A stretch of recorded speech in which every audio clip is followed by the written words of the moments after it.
Right now, you're listening. You're aware of this voice, maybe aware of your thoughts, your body, the room you're in. But pause, who's watching? What is that silent observer inside you? Today, we're diving into one of the deepest mysteries in philosophy and science, consciousness. What it is, where it comes from, and why it matters. Consciousness is simple to feel, but hard to define. It's the experience of being aware of thoughts, emotions, surroundings, even dreams. It's not just processing information. Computers process data, but they don't feel. You, on the other hand, don't just see a rose, you experience its color, its beauty, maybe even memories it brings. This inner world, of thoughts, feelings, senses, is your consciousness. Philosophers call these raw experiences qualia.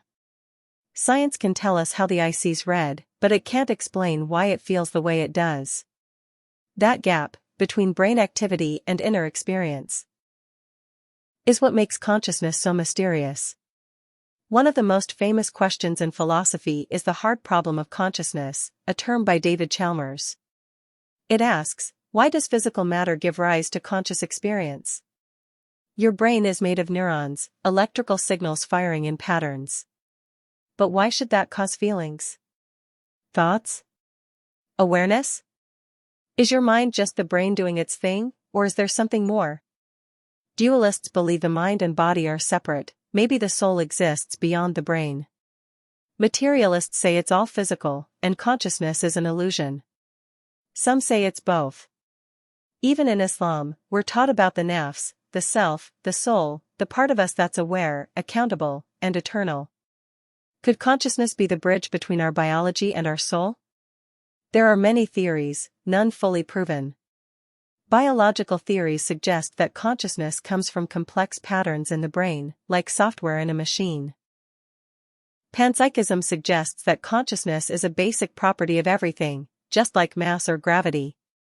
Even atoms might have some tiny spark of awareness. Integrated information theory tries to measure how conscious a system is by how connected and aware it is of itself. Then there are mystical and religious perspectives, seeing consciousness as the soul, the divine spark, the light within. All these ideas are attempts to answer the same question.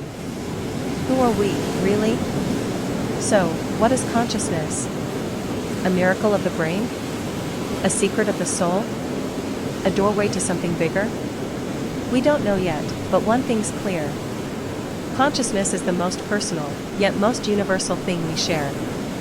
It's what makes you you. And sometimes, asking the question is more important than having the answer. Music softens. Fade to black with subtle quote. On-screen text. Who is the one watching your thoughts? Subscribe for more deep dives into the mind, self, and soul.